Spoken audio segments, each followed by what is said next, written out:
ومدوريني بالهضره والمعاني، وفين ما جلست كيبداو يتغمزوا عليا، وانا كنقول اشنو واقع، ما فاهمه والو، وما عارفاش ان العافيه خارجه غير من جنابي. هبه دخلوا تسمعوا يا البنات، دخلوا تسمعوا اختي وما دارت فيا. الحباب ديالي السلام عليكم، نتمنى ان شاء الله تكونوا بخير وعلى خير، ما تقلقوا مني ما والو. اولا كنبغي نشكر البنات اللي كاع سولوا فيا في التعاليق في الواتساب الانستغرام الفيسبوك، ولكن راه كنت غارقه البنات وشي خدمه عندي مخربقه، نحاول نصاوبها بشويه بشويه. المهم غادي نقص هادشي. قبل بغيت نمشي عند واحد الاخت اللي قالت لي في لي كومونتير خوله يمكن عندك لا ديسليكسي انا ما عرفتش علاش قالت لي هاد الاخت بحال هكا، ما كرهتش تزيد تشرح لي علاش. وبغيت نقول لكم البنات واحد الحاجه هي باش ما نغبرش، غادي نولي في هذا الوقت اللي دابا عندي خدمه كثيره غادي نولي انني نحط هذوك القصص اللي واصليني وما طوالش بزاف حتى ان شاء الله تفوت لا بيريود، وان شاء الله ديك الساعه يكون خير. ايوا بلا ما نزيد نطول عليكم اكثر ونتصنتوا القصه ديال بشرى، كنبغي نقول لكم كلشيكم من القلب، كنبغيكم ما نساو الصلاه والسلام على الحبيب محمد، بلا ما نوصيكم على التفاعل مع القناه. القصه ديال بشرى كتقول: سميتي بشرى، تزاديت وكبرت وسط عائله متوسطه، والديا ولاد الخالات وبا كبير على امي، ولدونا حنا جوج بنات وولد، وما عرفتش الصراحه كيفاش داروا حتى طولوا وبقاو معاشرين هاد المده كلها، حقاش راه با وامي ما مفاهمينش نهائيا اميها وزويته. با فايت ليه مزوج وعنده بنت مع المراه الاولى، وحتى هي عاودت تزوجات، واختي الكبيره كبرات مع جدها ولكن كتجي عندنا في العطل، وعلاقتنا معاها مره مزيانه مره خايبه. كي كنت صغيره ما كنتش كنعرف علاش، لكن ما حدي كنكبر وكنفهم وليت كنتفهمها شويه. باها وامها تفارقوا وهي مازال صغيره، ولقات راسها مع جدها، وكل واحد فيهم عاود حياته وولد وليداتو. ولات عندنا كتحس راسها غريبه، عند امها نفس الشيء وعند جدها كذلك. كريمه كانت مره كتعاود لينا على ان خوالها كانوا صعاب فيها بزاف وكانوا كيضربوها وكيتحكموا عليها. بطبيعه الحال ما كاينه لا الركبه لا العتبه كيف كنقولوا، شكون غادي يحامي عليها؟ ولات كتحس راسها من تمات الحيين، داك المسمار ديال الناقوس ما كترتاح حتى جهه، عاد باش تزيد عليها تحرش. فين ما كانت كتجي عندنا في العطل كنا كندوزو كل يومين 3 ايام الاولى كتكون مقروصه غير بوحدها، عاد باش كتطلق معنا بشويه بشويه. المهم كبرنا وحنا كنشوفو هاد اختي مره وبا ديما كيوصينا عليها وكيقول لنا احترموها وحطوا راس على بعضياتكم وهذيك راه اختكم كبيره وكذا. غير هو باش نقول انه كانت واحد الحنانه بيناتنا ما كناش كنحسوا بها 100%. وتزوجت كريمه وانا في عمري 9 سنين، زوجها خالها لواحد صاحبه، ورجعوا له باش ما نقز لكم المراحل. كيف قلت لكم با وامي عمرهم كانوا فاهمين، من نهار عقلت عليهم وهما مناكرين ومخاصمين، ديما المشاكل والغوات وديما الجيران جايبين خوارهم. الا غير با قال لي من امي تشد اليسر كيشدوا العكس مع بعضياتهم على والو، ومني كتنوض هي لالا كتجي تقلب على السبب ديال المشكل كتلقى شي حاجه بسيطه وصغيره. امي كتقول ان علاقتهم كانوا هكا من الصغر، ما كانوش مفاهمين علاش تزوجوا الله اعلم. المهم البنات كبرنا في حي شعبي وعلاقتنا مع الجيران زوينه عادي، كنخرجوا ونلعبوا وما كانوش مانعيننا من اللعب، ما مزيريننا زعما ما نخرجوش، ممنوع يجي يدق علينا شي واحد، بالعكس با على برا راه واحد اخر عز عليه الضحك وعز عليه النشاط واجموع، وعزيز على الجيران كاملين حتى العائله. غير هو كيوصل حتى لعند امي وكيتفورى، كيولي غير كيصوت وكيلوط، ما تقولش ان هذاك السيد اللي في الزنقه هو السيد اللي في الدار. ومن كثرة الصداعات والغوات اللي كانوا كينوضوا بيناتهم باش با في الوقت اللي كيتقلق راه ما كيعقل على حتى شي واحد، كيتسدوا عينيه. وحنا غير كتبان لينا هذيك العين الحمراء كندخلوا سوق جواله ما باقيش كتسمع حسنا. ما عرفتش الصراحه واش هذاك الخوف اللي كبرنا فيه ولا القمع اللي تقمعنا في الصغر. ملي بديت كنحس بجنابي وانا كنحس راسي كنحشم بزاف، ما كنقدرش نواجه، ما نقدرش نقول لا، كنسمح في حقي كثر من القياس. لما كنتحط في شي موقف خايب كنبقى نتعصب ونعرف اشنو نقول، وماشي ما عنديش الجواب، ولكن من بعيد غير كنوقف قدام الواحد ولا الوحده اللي دارت فيا الغلط ولا اللي ظلماتني ولا اللي قالت لي شي حاجه ديالي، فمي بحال كيتخيط ومباقيش كنعرف نجاوبها.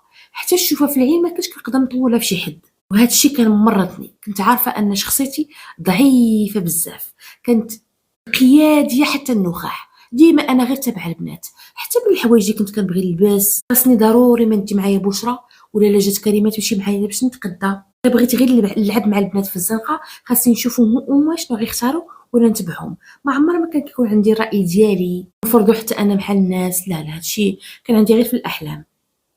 اختي كريمه عام مورا زواجها ولدت البنت، ومن موراها ولدت الولد، وداز الوقت بحال هكا وكبرنا. وصلت للباك في العام الشهر الثاني ديال القرايه. واحد النهار جايه للدار ما بيا ما عليا حتى غنلقى كريمه راجلها هلاله الهضره في الدار. انا قالوا لي ان شي راجل من جهه راجل كريمه بغاني للزواج بيناتنا البنات. انا ما كانش عندي مع القرايه كاع، واخا راه كنت كنقرا مزيان، ولكن ما كانش معمره بها راسي كيف كنت معمره راسي بالزواج. عرفتش علاش كنت كنقول غير امتى نتزوج وندير وليداتي. هادشي على اللي عطا الله. ما عرفتش علاش كانت عندي هاد الفكره كدور في راسي بزاف ان اهم حاجه هي انني نتزوج وندير وليداتي. المهم كريمه وراجلها جلسوا كيمجدوا ويحطوا، الله يعمرها دار دريويش سخي مرضي. برسل لي امي وقال لها شوفي البنت شنو غتقول. انا قلت لها كان ولد الناس وخدام علاش لا. هو قال لها باش غادي نقول لكم مرحبا بهم. ومن مورا 20 يوم جاو الناس ودرنا التعارف. جات عكوزتي وجات مرات ولدها وجا جمال وباه وخوه الكبير. كيبانوا الناس الله يعمرها دار. وجمال خدام مزيان واخا تكبر مني كنت كنقول شنو فيها كاع. واصلا هو كيبان مازال صغير، غير هو كان مطلق وعنده ولد وبنت هو اللي مقابلهم، وطبيعه الحال غادي يسكنوا معنا. المهم قررنا باش نزيدو نتعارفوا اكثر، وقال با ديك الساعه يكون خير. اول مره كنتعرف على شي واحد ولا كنهضر معاه، ايوا ارتحيت ليه البنات بزاف. عجبتني شخصيته وطريقه ديال الكلام، كان كيقنعني بواحد الطريقه غريبه. كانت شخصيته قويه ولقاني انا شخصيتي اصلا ضعيفه، ايوا لعب بيا كيف ما بغى، وليت اللي قالها ليا كنقول ليه واخا. وكريمه وراجلها كيزيدوا ليا في الطرح. سولني باك تي صافي موافقه. غير خديت الباك موراه ب3 ايام درت العرس ديالي، وشرط عليا الدار طبيعه الحال لان وليداتو مازال صغار وخاص لي قابلهم، وامهم في اوروبا وما عمرها حتى سولات عليهم. ايوا صافي قلت هذوك الوليدات وليداتي تا انا كيف قالت امي ما عرفتي الخير فين كاين. تزوجنا سافرنا شي يامات انا وياه، دازت يامات غزاله الصراحه. كان كيحترمني مهلي فيا كيهضر زوين، ولا قول لي هذيك 7 ايام المشواش راه كدوز غزاله عند كلشي. من بعد رجعنا لدويرتنا وجلسنا واحد السيمانه غير بوحديتنا. من بعد غادي يجي برايان وسندوس. في الاول ما كانوش حامليني، وعهم خايب لواحد الدرجه كبيره. هما كابرين عند جداهم واللي بغاوها هي اللي خاصها تكون. رايان عنده 12 عام وسندوس 9 سنين. المشكل غادي نلقى معاهم هو القرايه، ما كيبغيوش يقراو، وديما المدرسه كتبان ليهم نوت اما على التمارين او على التصرفات او لا كيدابزوا. كنجلس مع جمال وكنسولو هو كيلصق اللومه على مو. حكاو الواد فشاتهم بزاف بغاوها كتعطيها ليهم، وعكوسي كتقول يا جمال هو لافوت همل ولادو خاصو يجلس معاهم هو اللي خاصو يحكمهم، وانا كبرت وما بقى عندي الجهد. المهم كل واحد فيهم كيقول الاخر اللي دار. ايوا دخلت للزواج كطريه من البنات، دخلت متحامسه مرضيه راجلي مهليه فيه ما نعاودش موراه الكلمه اللي قالها ليا هي اللي كاينه. قلت لكم انا اصلا شخصيتي ضعيفه ما كنقدر لا ندافع على راسي لا والو. شي مرات غير ولادو كيطيحوا ليا الباطل كنبقى غير كنشوف فيهم وكنبكي. هذا هو جهدي كاع، واخا هو كيكون عارفهم انهم كيكذبوا. ما عرفتش علاش انا كنت كنتحرج. طبيعتي كانت خايبه وكنعترف بها. غير يشوف فيا شي واحد كنتقرص ديك المقروص بلا الحل بلا ناموس هي انا. غير كيشوف فيا شي حد نتقرص ولو اللي كنشرح بحال غادي يقطعوا لي راسي، وكنقول باش ما يفهمونيش غلط. اما لقيت شي واحد كيشوف فيا ولا شي جوج كيشوف فيا كيهضروا كنقول صافي هادو اكيد كيهضروا حدايا. واخا كنت ساكنه بوحدي ولكن عكوزتي قريبه ليا ما بعيداش. داكشي علاش ريان وسندوس كانوا مره عندي ومره عندها هما مولفينها بزاف. وعلاقتي مع اختي في هاد الزواج عاد مازالت كبرات كثر، ولات كتجي عندي كنمشي عندها، لانه كيف قلت لكم راه جمال من عائله راجلها. تلاقاو في بزاف ديال المناسبات مع العائله. فين غتكبر علاقتي بيني وبينها وغنبدا نعرف بزاف د الحوايج على الطفوله ديالها وباش تفهمتها. وبلاص ما كنت كنلومها ملي كنت صغيره علاش كانت كتجبد لي الصداع وداكشي، بالعكس دابا وليت كنحس براسي مرا مع مرا قريبه ليا واخا اختي راه كبيره عليا، لكن وليت حاطه عليها الراس كنحن عليها هي وراجلها. المهم علاقتنا ولات احسن من الاول بزاف. هادشي كلكم والمشكل اللي كنت عايشه فيه ديال بصح هو راجلي. واخا ديك الهضره كنت كنحس بيه بحال ما كيبغينيش. هادشي كله اللي كنت كندير وفين ما كانت كتجي الفرصه كان كينقص مني. ما عرفتش كان كيجيني واحد الاحساس بحال مزوج بيا غير بالزاز ولا ما راضيش بيا. صح حالهم كان ميسور علينا، ولكن الحمد لله الارزاق بيد الله سبحانه وتعالى. انا عندي حقي من الزين وقاريه ما مخسراش ليه الحاجه اللي قالها هي الاولى. هادشي اللي كان كيخليني بحال كيطفيني نهار على نهار. فاش جيت كيف قلت لكم ولادو لقيتهم مساكن غارقين مشاكل، تربيه عوجه خلوها ماليها، عمر ولد عيش كما يعيش، الماكله كل واحد كيتشرط بوحدو. وهادشي طبيعه الحال راه عكس داكشي اللي كبرت فيه انا. مكانش كيعجبني الحال. هو ملي كيكون هو كيقول لي مزيان خيريهم وربيهم خليهم بحال ولادك، اما ملي كتكون عكوسي الا دار شي واحد فيهم شي حاجه وغوت عليه كيبقى فيها الحال وكتنوض كتغوت قدامهم، وهادشي اللي غادي يخليهم هما كيحترمونيش. التمارين ديالهم باش يصوبوهم خاصنا نوضوا الحرب العالميه. وفي المدرسه ديما مدابزين مع الدراري.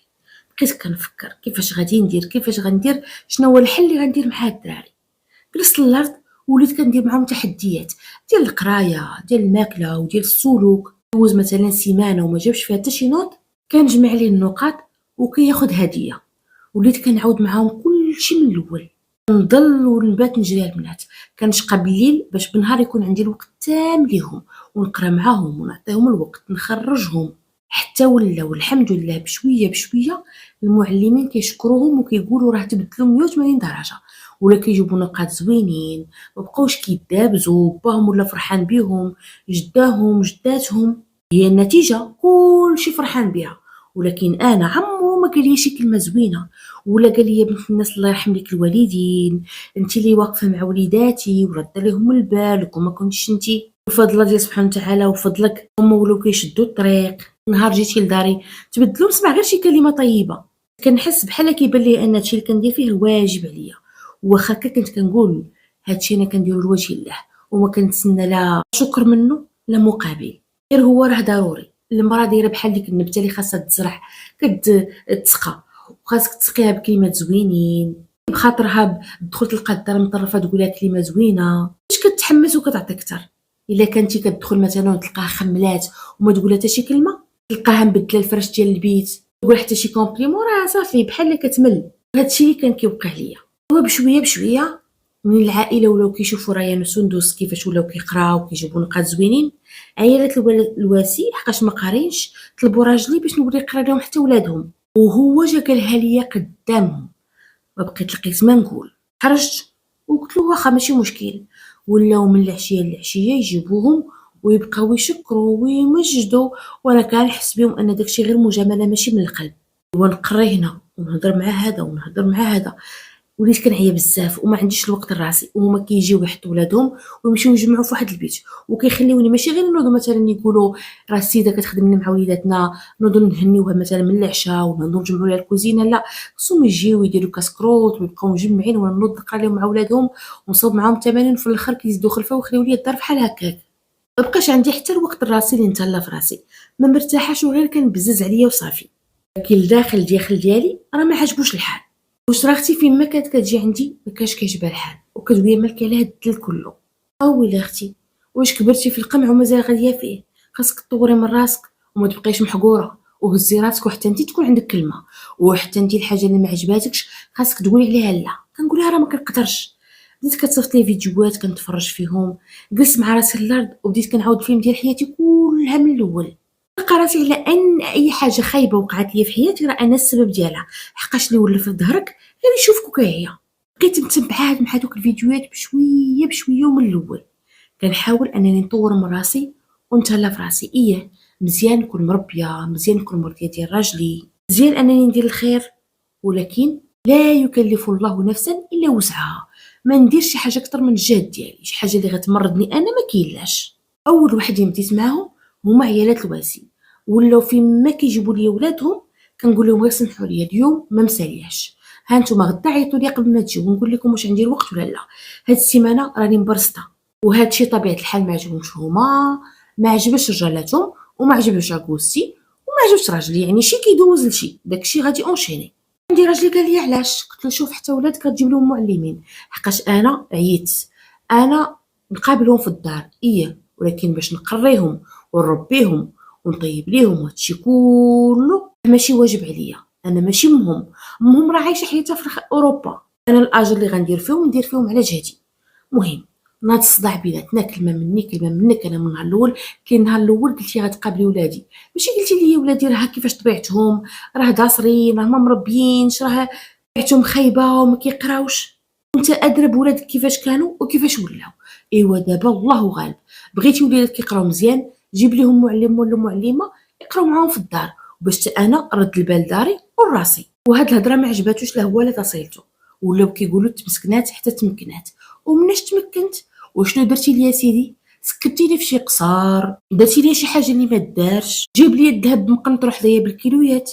علاش تمسكنت وفاش تمكنت؟ وانا هاد الصداع ديال بصح، وجمعت حوايجي ومشيت لدارنا. بقيت تما غادي تقريبا لشهرين، ما جا ما سول، حتى صافي قررت انني ندفع الطلاق عاد باش بدا جا كيجري. كان كيتسناني واش غادي نحضر راسو ونجمع حوايجي ورجع، ولا علم الله شنو قالوا ليه. صافي ديك الساعه انا خديت القرار ديالي، واخا عيا يطلب وعيا يرغب ولا كيقول لي اياه نجيب المعلمات وعيالات خوتي ما باغيش يوصلوك، ولكن صافي انا ديك الساعه خديت القرار ديالي، طلقت منه ورجعت كنكمل قرايتي. دخلت درت واحد المدرسه ديال الاعلاميات، وقررت على انني نخدم على راسي. وليت دخلت عند واحد الكوتش، هو نصحني باش ندير لاسال، ندخل نقرا لغات، نعمر وقتي، ولي نثق في راسي اكثر. هادشي كلشي درتو. قلبت على صحابات جداد مازال ما كيعرفونيش ولا غيحترموني من النهار الاول، وليت كنفرض راسي، وليت كنحس براسي كنثق في راسي اكثر. علاقتي مع والديا حتى هي تبدلات الحمد لله، بشويه بشويه وليت كنلقى راسي كنتحسن وكنرتاح اكثر. خديت الدبلوم ديالي ومن موراها غادي نخدم في واحد لاجونس ديال التليكومونيكاسيون، واحد الوكاله اللي هي فرنسيه. حنا جوج ديال المغاربه وثلاثه ديال الفرنسيين. خدامه بخير وعلى خير، من الدار لاصال المدرسه الخدمه. كنخرج مره مع صحاباتي، محترمه راسي، مهليه في راسي، نمشي للصالونات، ماشي كيف كنت في الاول. وهنا فين غادي نتلاقى بانس اللي خدام في اوتيل. لقيت انا وياه واحد المره، كنت خارجه انا والبنات ديالي نقهيوه، ايوا جالسين وهما كان جالس هو وصحابو حدانا. ما كنهز راسي كنلقى السيد مقابلني، حتى عندنا غاديين فحالنا ويتبعني. طلب لي رقمي عطيته ليه، وبديت كنهضر انا وياه. انس مفاسيه وباه كزاوي، ايوا غير الزين موجود تبارك الله، وعاطي العين وظريف. بدينا كنتعارفوا وكنهضروا وعلاقتنا كتكبر نهار على نهار. نقولش لكم يا البنات على الكلام الحلو واش كان كيدير ليه، كاع المحفوظات ديال التحضير عرضهم عليا. زواجي الاول بصح كنت كنحترم راجلي وكنت كنخاف منه، بحال كنت غير كنقلد امي وصافي. اما هنا انس فانا وليت كنبغيه، صافي عينيا تغم ونضوض ديال بصح. كاش كنقدر نتخيل حياتي بلا بيه. ومن الاول كنت قلت له فوالا راني مطلقه وهذا وهذا، وقال لي انا ما عنديش مشكل، وشنو فيها الا كنتي مطلقه. بقات العلاقه بيناتنا عام، تعرفت فيها على مو، وليت كنهضر معاها، حتى هي ما كان عندها حتى شي اعتراض على انني فايت لي مزوج. المهم مور هذاك العام اتفقنا على ان نديرو نيشان خطبه رسميه. علم الدار ناظروا معنا النهار، وما نعاودش لكم على التاويل وداكشي تبارك الله، جابوه هماوي كبروا بيا، وحتى حنا وجدنا داكشي اللي قسم الله. مو من دوك صحاب ديال التاويل والهمه والهضره بالجرام، ولا يعمر هضر وخلي شافها من بعيد كيقول فيها العياقه ولا منيفخه، ولكن الداخل ديالها غزال. الا جلستي معاها وجمعتي معاها تاكلها حلاوه. ديك السيده كتقطر بالصواب، عندها ثلاثه ديال الاولاد وما ولداش البنات، غير فيهم تبارك الله مهندس، والوسطاني عسكري، وراجلي كونطابل فوتيل. دوزنا هذيك الخطبه غزاله، الناس واخا هكاك متواضعين، كاين شويه ديال البروتوكول ولكن هما طبيعتهم بحال هكاك. اهم حاجه انهم كيحترموا كل واحد ومقدرين. المهم عرفت على انها ساكنه هي واختها الدار على الدار، وانا وانس غنسكنوا في الطبقه اللي فوق منها. خو الكبير راه ساكن بوحدو، وخوه الصغير اصلا مازال ساكن مع مو. كنا على الله، ومن موراها بدينا نوجدو داكشي ديال العرس وانتم عارفين. داز داكشي كلشي بخير وعلى خير، سافرنا ضحكنا نشطنا، عايشه الحياه السعيده مع انس لا علاقه لحياتي مع جمال. من بعد رجعنا لدويرتنا، وما بين الخدمه والدار شدتي قاري، احترام متبادل، فرض شخصيتي وما بغيش نطيح في نفس الاغلاط ديال زواجي الاول. ايه كنقدر عكوسي، كنقدر شيخي، كنقدر لويسي عيالاتهم، فتلوسي زعما ومراتو، ولوسي الاخر باقي مزوج، كنقدرهم كنحترمهم، ولكن شد عباري كيف كنقولوا. وحتى هي الصراحه تقال كتعامل معايا مزيان، الا درت شي حاجه كتخلي ليا حقي، ما كتدخلش فينا وكتقول لي شوفي انا اهم حاجه هي نلقاك انت وولدي عايشين بخير ومفاهمين بلا صداعات بلا مشاكل. عكوستي من داك النوع اللي ما كتخرجش الكلمه ديال العيب، واخا يكون واقع لها اللي واقع ديما كتلقاها كتخرج كلمه طيبه وديما مبرده وديما سعداتها على الاعصاب اللي طاسه ربي. راه ما كتعصبش هذيك السيده، ملي ما كنسمعها كتغوت واخا يوقع اللي وقع ديما هي بهدنا وديما اللي بغا يربح العام طويل. ايوا كنت كنقول طاحت طمعة اليتيم ولقات حوازها، وانا الحمد لله ربي عوضني بعائله مزيانه، راجلي كيبغيني وكنبغيه وعائلته كذلك مكبرين بيا وبدارنا لا جاو عندنا. واش بغيت اكثر من هكا؟ دوزت 9 شهور ديال الزواج وهنا غادي نحمل بدايه. في هذاك الحمل اللي جاني على الطواجن ديال عكوستي. كنرجع من الخدمه كنلقاها مسكينه حاطه ليا طاجين بشليضه وبخوي سخون، طاجين تيكون غير ديالي غداهم بوحدهم. وبقيت هكاك فين ما تشهيت شي حاجه كتوجدها ليا حتى ولدت بخير وعلى خير. وبقات مره هي مره مي مره اختي كريمه حتى رجعت صحيحتي ووقفت على رجيلاتي. واش غادي نرجع صحيحتي وغادي نرجع الخدمه؟ عكوستي قالت لي هدايه خليها ليا، اللي مسكينه ولات رده ليها البال حتى الصباح كتقول لي ما تنزليهاش خليها ناعسه بلاصه انا اللي غنطلع عندها. وكتطلع كتبقى حاضيها وملي كنجي كنلقاها جمعات ليا الدار. مرات مسكينه كنلقاها حتى الغدا موجده وحاطاه زعما ما كتخلي ليا ما نقول، كتعطب بالصواب وخيرها سابق عليا. وكلشي كان كيقول لي انت مرضيه وعوضك الله بالخير. مره كنت كنجي كنت كنلقى اختي عند عكوستي تعلمني ما والو، كتقول لي حكا توحش هدايه وجيت نشوفها. وشي مرات كتجي من مورايا ملي كنكون في الخدمه وترجع. المشكل انني ملي كنهضر معاها ما كتقول لي والو حتى كلمه، حتى كتقول لي عكوسي راه كريمه كانت هنا ولا كريمه هي وبنتها جاو شافوا هدايه ومشاو. كانش كيعجبني الحال ولكن ما كنقدرش نقول لها علاش جيتي وما قلتيهاش ليا ولا ما تجيش حتى نكون. لكن الحاجه اللي لاحظت هي ان الوقت اللي وليت كنجي ولات كريمه كتجي بزاف عند عكوستي بدات كتبدل معاملتها معايا، وليت كنحس بها بحال مرتاحاش ولا ما عجبهاش الحال. كنحاول انني نجبد معاها الهضره ولكن كتجيني بحال كتهرب. وليت فين ما كنجلس معاها هي واختها ولا ملي كيكونوا صحاباتها كنلقى راسي بحال مدوريني، بحال كتلح ليا الكلام. بصح كنت هبيله ولكن كنفهم ماشي مكلخه. درت راسي النهار الاول النهار الثاني ولكن هادشي راه بزاف وفات الحد. كنت كنحس بالكلام كيتلاح ليا ديال بصح ولكن اشنو كتعني من موراه ما فهمتش. حتى كاع فاش كنبغي نجلس معها الراس من الراس وكنبغي نهضر معها نيشان تهرب من الموضوع وما كتقول لي والو. داكشي علاش قررت انني نشد رجليا وعز رجليك يعزوك الناس. حتى من بنتي وليت كنفيق الصباح وكنديها عند امي، ملي كنجي كنطلع نيشان لداري. ملي كيجي هو كنقول ليه الا توحشات امك هي هبطها لها تشوفها. راجل تقلق وقال لي ما بقيتيش كتخلي هدايه تطلع ليها تطلع عندها امي، وعلاش ما كتنزليش عندها وعلاش علاقتك معاها مابقاتش كيف الاول. نوضت انا وياه وحطيت ليه كلشي وقلت ليه بلاص ما تسولني انا سول امك قول لها اشنو واقع، علاش بدلت معايا، علاش وليت كنهضر معاها كتنخني، علاش وليت كنجلس معاها كنحس بها هضرتها كلها قرطاس وبارود. ايوا السيد هنا هو يتفرقع عليا قال لي شوفي انتي راسك انتي واختك شنو دايرين. انا واختي شنو دايرين؟ كيفاش انا واختي شنو دايرين؟ هي الهضره راه وصلت لامي كلها. ياك انتي اللي قلتي لبنت اختك الدور بحسام وانتي عارفه ان ماما باغيه حسام الاميره بنت خالتي، وهادشي ماشي دابا من الصغر، وحسام راه كان كيبغي اميره واميره كذلك. علاش دابا انتي كتعمري لبنت اختك راسها حتى دارت به ولينا في المشاكل؟ امي راه ما عجباش الحال من هادشي. حسيت براسها بحال لا غدرتيها. انا غدرتها حسام وياسمين، انا ما فراسي حتى شي حاجه من هادشي. ايوا السيد غير روبيني وتفوره وبقى غير خرج يا فمي ويقول قال لي نهار تعرفت عليك قلت لي عمرك هضرتي مع شي واحد ولا كانت عندك علاقه قبل من زواجك الاول، وحتى من زواجك الاول كان تقليدي. هادشي كله صدق كذوب. انت كنتي كتموتي على راجلك وما خليتو ما دوزتو بجوج عاد باش تزوجتو. وبقى بشي كلام بقيت غير حله فمي وكنشوف فيه. بديت نعرف هاد الكلام شكون اللي قالوا لك؟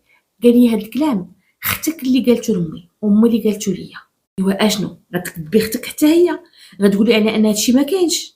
انا فهمت على ان اختي الوقت اللي كانت كتجي عند عكوستي كانت جايه بقله النيه كنرد السين تاع اللور. بصح اختي كانت بزاف المرات كتقول لي شحال غزال هذاك لوسك حسام واخا كان ساكن مع عكوستي ولكن تبارك الله عنده الدار عنده الطوموبيل كيفاش دايره خدام مزيان. عمرها ما جات في بالي ان اختي وبنتها كيرسموا عليه وداروني انا دروج باش يتقربوا لعكوستي. ما عرفوش على انهم طيحات منهم هما الاولين قبل ما طيح مني. اختي قالت فيا اللي ما كاينش، كون غير قالت شي حاجه اللي كاينه ما يبقاش فيا الحال. عكوستي كيحسب لها واش انا متفقه معاهم وانا اللي كنقول لها تجي وانا اللي سلطت ياسمين على حسام. المشكل أن ياسمين طاحت مع حسام، وحسام قلب كيف كنقولوا قلب وجوع على بنت خالته، وهذا الشيء نوض صداع ديال بصح. وما عرفتش علاش عكوزتي ما جاتش وهضرات معايا نيشان، كنا نقدروا نحلوا المشكل من الاول. باش غنقول لكم البنات، الدنيا دارت بيا وفهمت داك الكلام اللي كانت كتلح ليا عكوزتي ملي كتكون مع صحاباتها، داك الحشيان ديال الهضره. عاد ما زدت كفرت على راسي، طلع ليا واحد الدم وهزيت القران وحطيت يدي على القران وحلفت انه ما عندي حتى شي علاقه بهذا الموضوع، واول مره كنسمع به من عنده هو، وان طليقي ما كانت عندي به حتى شي علاقه مع الزواج قبل من الزواج، وزواجي به زواج تقليدي، وعمرني ما كانت عندي شي علاقه مع شي واحد اخر. حقيقه داكشي اللي عاودت اختي العكوزتي راه ما فيه بيه تعاود، ولكن ما تسرطاتش ليا والغد ليه من الخدمه مشيت نيشان لدارنا. الحاجه اللي ما استفدتليش هي ان هذا الموضوع في راسهم كلهم شحال هادي، وكيفاش هذا بقى شاد داكشي في قلبه وساكت حتى نهار ناض بينا الصداع عاد باش تفرقع عليا. كيفاش نقدر نثيق فيه؟ يعني كان كيتصرف عادي، كان كيضحك، مازال عكوزتي كانت كتبين، اما راجلي راه ما كان كيبين ليا حتى شي حاجه، كان كيتصرف معايا كيف العاده. كنا كنخرجوا سافرنا تقريبا شي 3 المرات، ضاحكين ناشطين، ما عمرو ما قال لي شي حاجه، ولكن راه نهار تفرقع قلب وجهه مره واحده. وليت كنقول هذا محال واش راجلي ماشي انس هذا. واصعب نوع يا البنات، اصعب نوع هو هذا الشي اللي كتلقاه كيبرول، اللي كتلقاه اللي ضراتو يجي يقولها لك وتلقى لك فوجهك، هذاك كاع ما تخاف منه، ولكن تخاف من هذا اللي كيبقى يشد يشد يشد يشد حتى كيتفرقع عليك مره واحده. فيا الحال بزاف، علاش لا هو لا مو حتى واحد فيهم ما جلسني للارض وقال لي ها اللي كاين ها اللي كاين ها اللي كاين، علاش بنت الناس، ويخليو لي حتى انا فرصه اللي ندافع على راسي ونقول لهم شنو كاين. ايوا عاودت لامي كلشي، هزاتني ديك الساعه مشينا عند كريمه وقالت لها الولد هو اللي تابع بنتي وبغاها للحلال، وهي كتقول لي تفرق مني وهو اللي لاصقها، ماشي انا اللي كنت كنمشي عندها كوسك، هي اللي كانت كتصل بيا باش نمشي عندها، وهي اللي كانت كتعرضني، وانا عمرني ما قلت حتى شي حاجه من هاد الكلام اللي كتقولي دابا.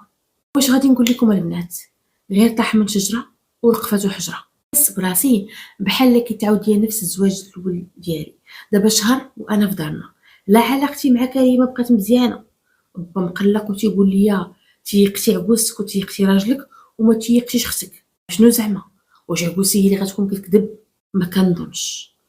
السيده زعما في الاول واش كانت كتنافق عليا، واش ما كانش كتبين وجهها الحقيقي، حقاش ما يمكنش السيده اللي عرفت تكون كتكذب بهذه الطريقه. اما كريمه لا بنتها نقدر نشك فيهم. راجلي تجرحت من جهته لانه كان مخبي عليا وكان كيتعامل معايا عادي، وراني شرحت لكم البنات ما بقيت قدرت نثيق فيه وتخلعت. في نفس الوقت كنحس بقلبي ضاري من الداخل، حقاش انا كنبغيه ديال بصح، وزيدون راه بيناتنا بنيه دابا، كيجي كيشوفها، لكن انا اللي باقي ما قادراش نشوفو، ما قادرش نجلس معاه. فيما كيجي كيقول لامي بغيت غير نهضر معاها، كيقول لبا شي تدخل بيناتنا، ولكن شي حاجه للداخل ديالي ولات مبلوكياني من جهته. المشكل هي ان بنت كريمه مازال مع حسام، وهذا الشيء ما عمرو تصرتو عكوزتي انا عارفاها، مازال كيجيو للدار عند با براسو مرفوع. كل مره كتجي تهضر معايا وكتبغي دير بحال ما وقع والو، بحال ماشي هي اللي شتت ليا الشمل وجبدت لي هاد الصداع كامل. با ما دخلش لي راسو نهائيا ديك الهضره اللي قلت ليه. كيقول الا كان الولد باغي البنت والبنت باغيه الولد انت ما عندك حتى شي علاقه، مالك انت اللي لقيتيهم، وليه الامر ديال شي واحد فيهم راه بجوج كبار مزوجين راه في السما. بنات انا دخت وما بقيت عرفت راسي فين نصد، داكشي علاش اليوم جيت نعاود القصه ديالي على الله وعسى اللي تصنت لها يقول لي الا كان في بلاصتي شنو غادي يدير. احباب ديالي، هنا كتسالي القصه ديال اليوم. ما تنساوش صاحبه القصه من الاقتراحات ديالكم، وما تنساونيش من دعواتكم وتعليقاتكم زوينين. بغي نقول لكم كلشيكم من القلب كنبغيكم. اللي ما دارش اشتراك دير اشتراك مع تفعيل الجرس باش يوصلوا كل جديد. بطبيعه الحال لايك ومشاركه القصه. استودعكم الله الذي لا تضيع ودائعه، والسلام عليكم.